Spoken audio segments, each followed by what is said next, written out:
Now that money has actually entered into your pocket and your everything is moving on fine now, you get paid for services rendered.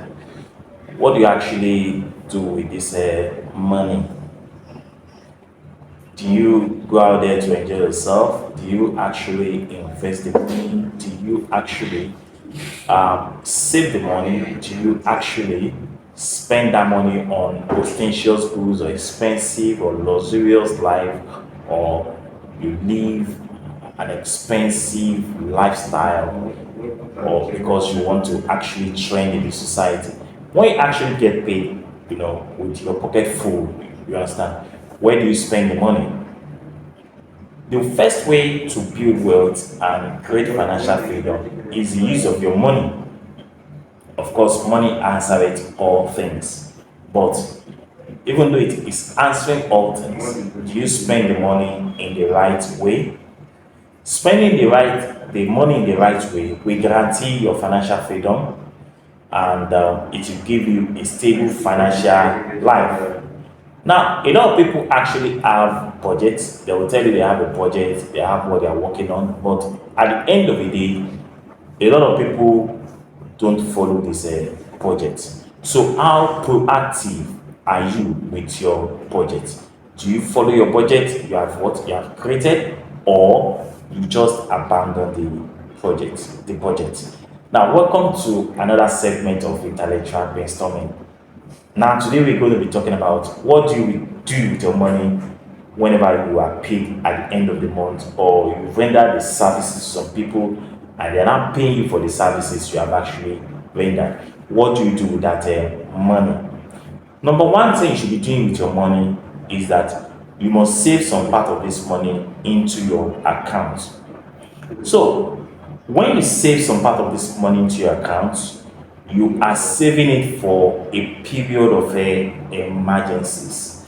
Now, don't forget I said you can divide your money into three parts: investment, spending, and the savings. So once you get paid, the first thing you should do is to actually save some part of that money. So when you save the money, you are saving the money for emergencies, because anything can happen in their life. Now, you can be in any financial danger or financial zone if you actually don't save some part of your money. So, if you don't save for emergencies and emergencies come up and it happens, you might be in a financial danger zone. So, you must have some money for your savings. Don't forget that. Number two, you must pay down your high interest debt.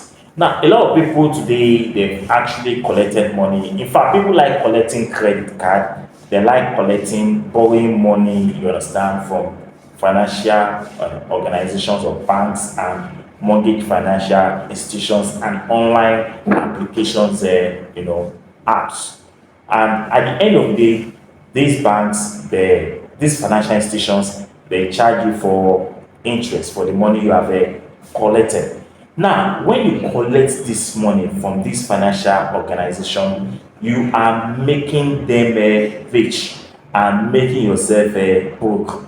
I'm not saying you should not collect money from financial institutions, but the money must be for a proactive reasons. It must be that it will yield you interest in return. So if your money will not yield interest in return, that is the money you are going to borrow, there's no need for you to borrow that money, because you are going to pay high interest on the money collected. In Nigeria now, the interest rate is about 27 point something percent, almost 30%. So if you can imagine, if you're collecting 300,000 from a bank or financial mortgage institutions, how much you are going to pay back at the end of the day. So when you begin to pay those interests and the money you've collected is not yielding anything, then it becomes what? A liability for you at the end of the day. So for you to be able to create wealth and create money for yourself and guarantee your financial future and have a risk-free life,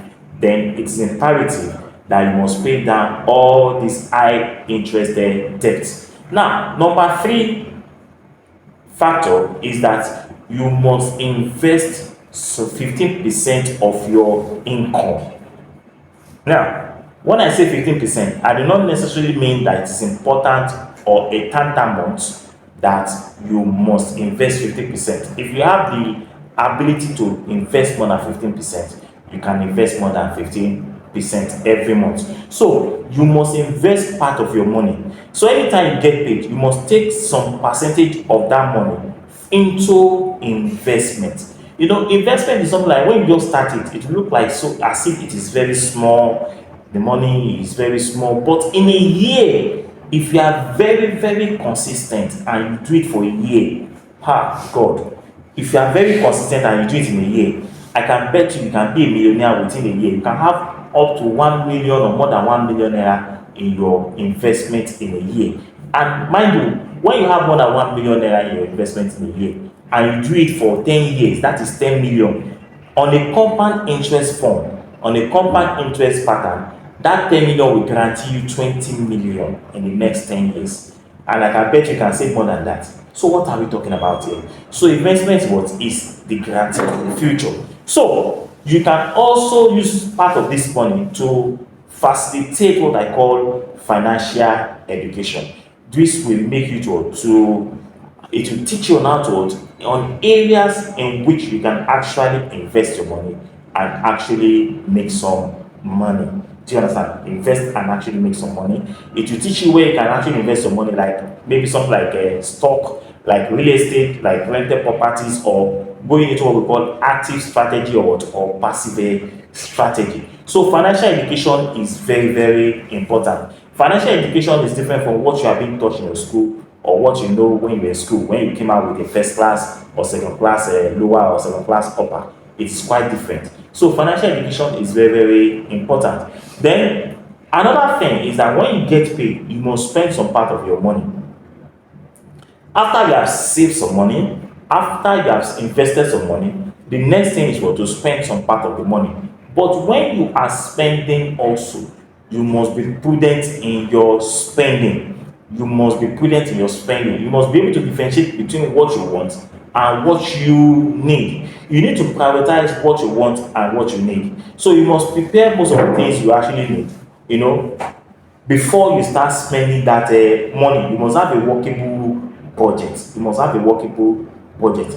Apart from that, a lot of us we like showing off because we are trendy, we are classical, we are ostentatious in society, we are very, we want to actually show the kind of class or stratification we actually belong to in society. And because of that, we always like to show off in the society, by buying those things that you actually can prepare in your house. You can prepare some certain food in your house, but you rather prefer to go to a restaurant where you will spend a lot of money to get those things when you can actually prepare those things in your house. So those things that you can actually prepare in your house, you can prepare them in your house. You don't need to go out there and spend those money and lavish those money because the money has come. You understand now? So when you go out there to spend those money and buy those things, which ordinarily you can prepare in your house, you are spending a lot of money and you are draining your pocket. So you need to buy those things that you actually needed and avoid those things that you do not need. So your money should not be creating liabilities for you, but your money should be getting you those things that you actually need at the end of the day. So prepare most of the things that you need in your house rather than going to those fanciful, expensive, foreign restaurants there where your money will be drained there out. Now, another thing is that you need to buy what I call your time. Now, you need to buy your time back. Now, you have invested your money over a long period of time, maybe 10 years, 20 years, 30 years. It will not be right that because of your obsession with money, you should not take care of yourself. You understand now? You should be able to enjoy your money. The purpose of investment is to enjoy your money. But unfortunately, a lot of people are so obsessed with money, they keep saving, saving, saving, saving, saving for 20 years. Because your saving cannot guarantee your retirement. Your saving cannot guarantee your future. Your saving, by the time you save for 10 years without investing that money will have lost value. You understand that because of the level of inflation. And that's why we always encourage people to save, to invest money and not save money. Money saved should be for emergency. And when that money is not used for emergency, you should what? You should put it into what we call investment. Do you understand now? So you should be able to buy back your time. And buying back your time is what it involves you enjoying your money. Then you should be able to hire people that can do those things that ordinarily you may not have the time to do. So when you are enjoying your money, you might not be able to have time to do some certain things. So in other words, you might hire people to do those things for you. But you should also be on what? On the moderate. You understand now? For example, you can hire somebody like a house help. Now your responsibility has increased. You might not be in the position to be sweeping your house again. You might not be in the position to be cleaning your house again. You can hire somebody to do those things for you while you concentrate on those things that you actually love. So when after so many years of investment, you should be able to buy back your time because you actually deserve it. You actually deserve it. So don't be over, obsessed with money. You save money, you save and save and save and save and save. You don't give priorities to your health. You don't give priorities to your finances. You don't give finances to your mentality. You don't give finances to your spirituality. They are very, very, very important. A lot of people are having problems today, even though they have investment, but they are not enjoying the investment because the four part of aspect of life are not balanced. Spiritually, you must be balanced. Mentally, you must be balanced. Health-wise, you must what? You must also be balanced. Then financially, you must also be balanced. When all these fours are balanced and they are in what I call an egalitarian level, then you can say that you have now arrived and you can now enjoy your money. So while you are enjoying your money, your spiritual aspect is very important, your mental aspect is very important, your health is very important, and your finances is very, very important as well. So whenever you get paid, it is very important that you must keep to this point I've enumerated so far. So on this note, I'm going to stop. I remain your humble servant, David Oni, and don't forget my YouTube channel is David Oniways. If you never subscribe to this channel, I beg go subscribe now. We need your subscription. Don't forget to share that video to those people that actually need the video out there. And don't forget to also leave your comments. Then to our returning subscribers, we say a very big thank you. Yanka David. You guys have been extraordinary. You have been wonderful. Thank you so much. Till next time, I remain David Oni. Thank you so much and God bless you. Bye bye.